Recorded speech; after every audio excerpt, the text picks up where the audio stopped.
Hi, welcome to History Legends, and in this video we'll do a step-by-step breakdown of the very famous World War I video by OverSimplified.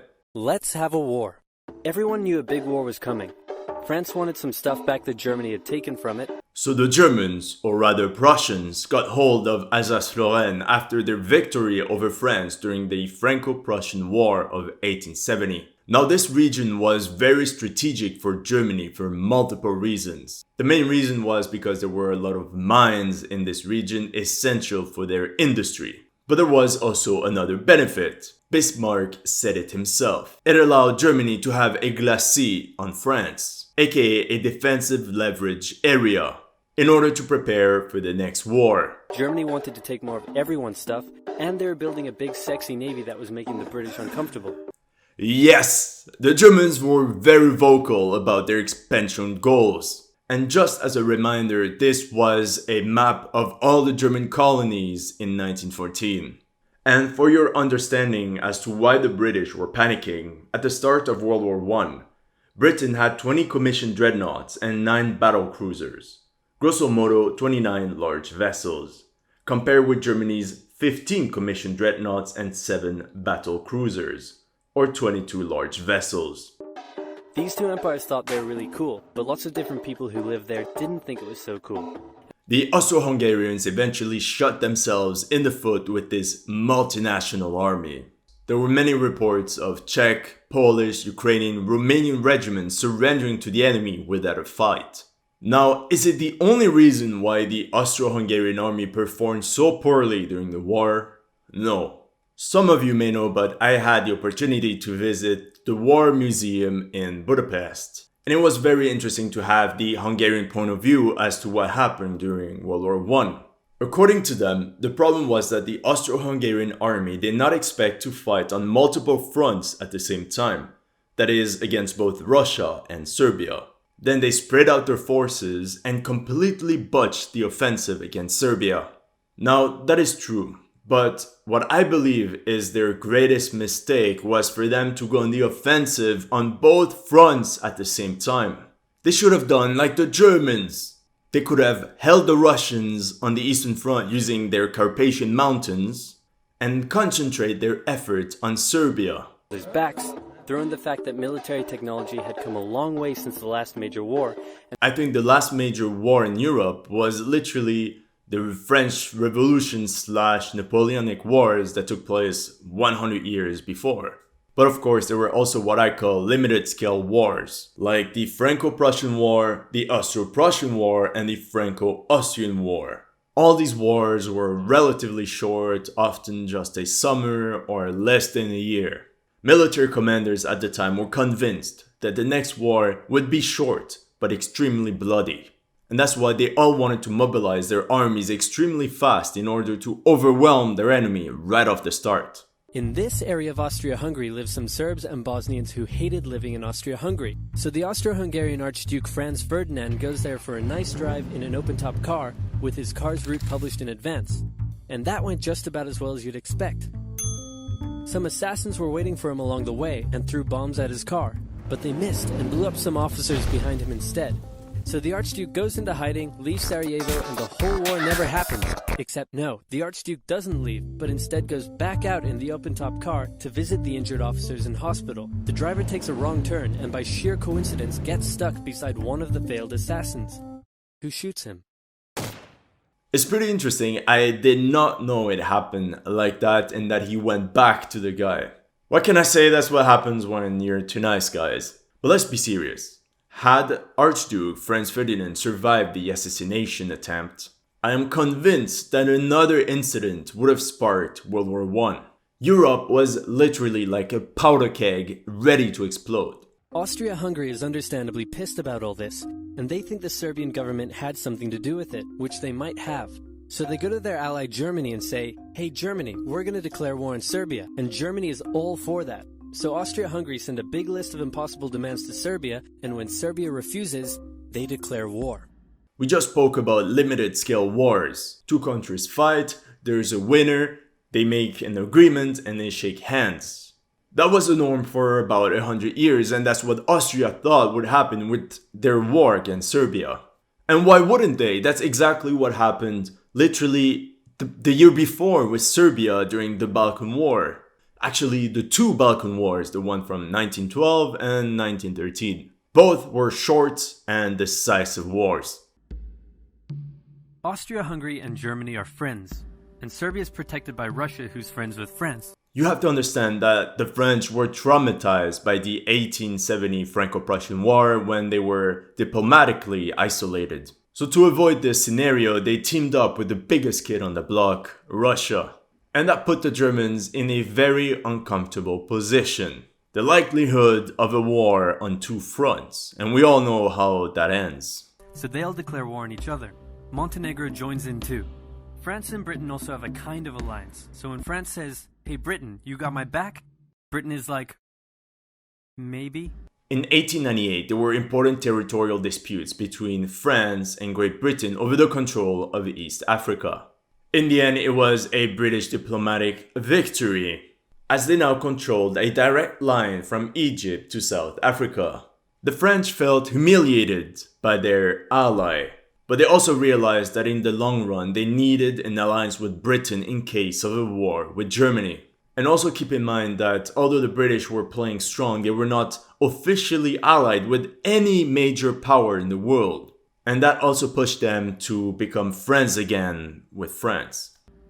And then they decide to stay out of it, which is great for Germany because Germany has a plan.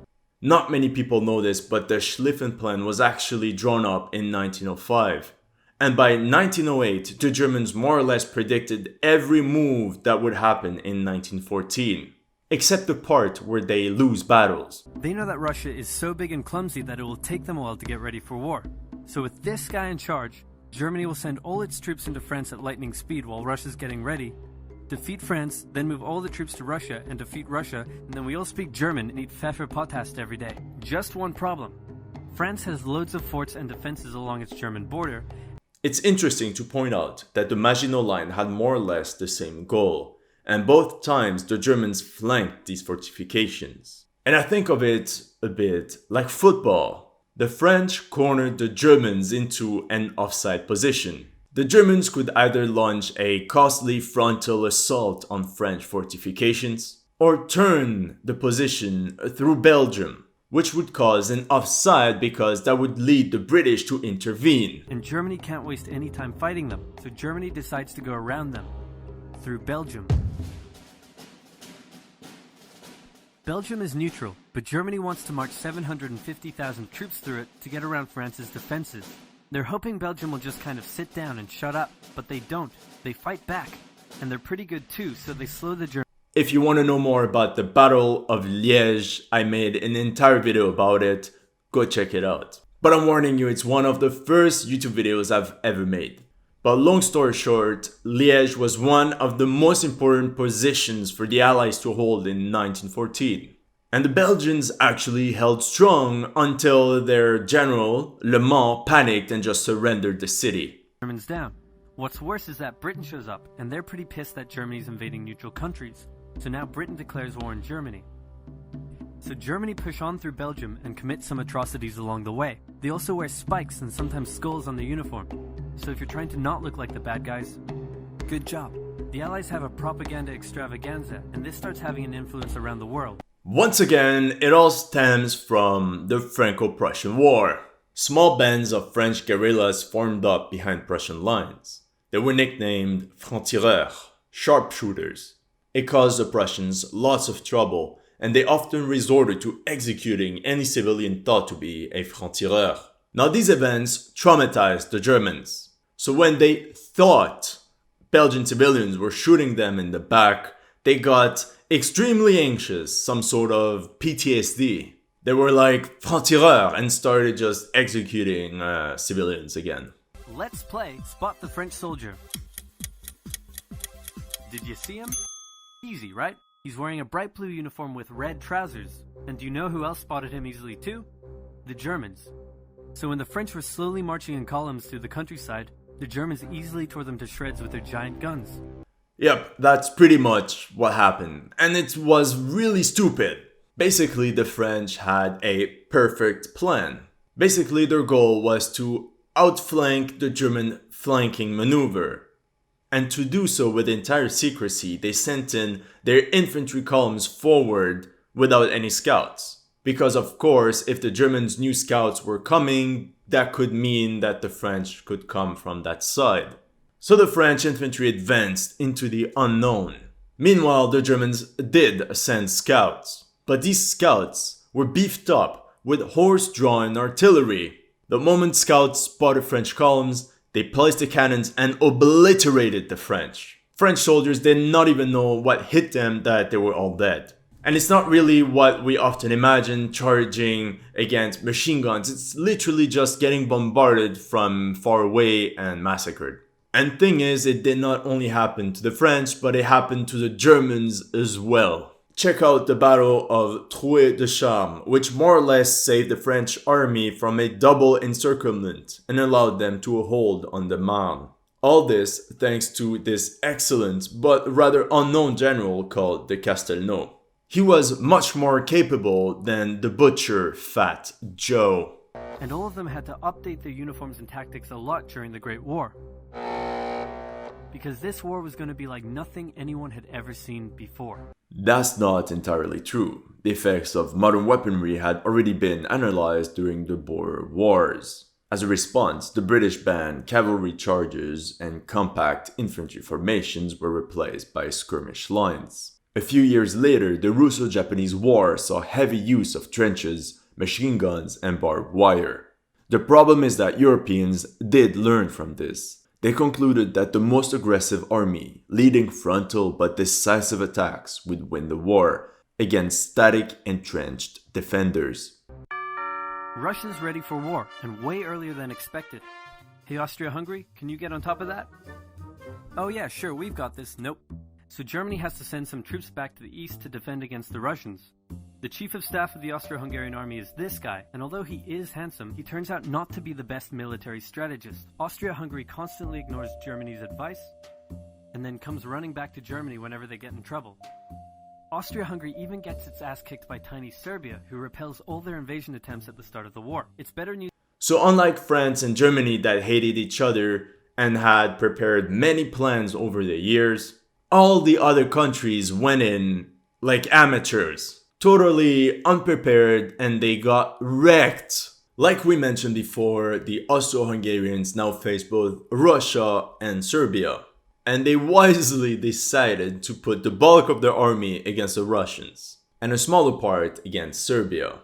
They attacked Serbia through the mountains instead of going from the plains in the north, which totally cancelled any numerical advantage they held. By the end of the year on the Serbian front, the Austro-Hungarian army had not taken any territory. They had lost 227,000 out of a total force of 450,000 men. And right at the beginning of the war, they were already on the brink of a KO. They never really recovered, and the Germans more or less took control of their army thereafter. For Germany in the north, though, where they almost completely wipe out the Russian Second Army. Back on the Western Front, the Germans continue advancing and are in sight of Paris. So you can see the Belgian holdout at Antwerp and the elite British Expeditionary Force. I say elite because these were the old regular British Army guys. Excellent shooters. But by the end of 1914, despite their individual skills, most of them had been wiped out. Barely any was left standing, and the British had to rebuild a brand new army from scratch. At this point, anyone would be forgiven for thinking the Germans were going to get that quick victory after all, but then things start to go wrong. The French commander-in-chief knew something had to be done, and he ordered his armies to stop retreating. In the resulting battle, a gap opened up in the German lines. If a gap opens up, the enemy can use it to flank you from the side and behind, so the German armies have to retreat. In a nutshell, that's pretty much what happened. The Allies launch a counterattack, so the Germans dig into defensive positions. The Allies do the same. Then both sides move north, trying to outflank each other along the way.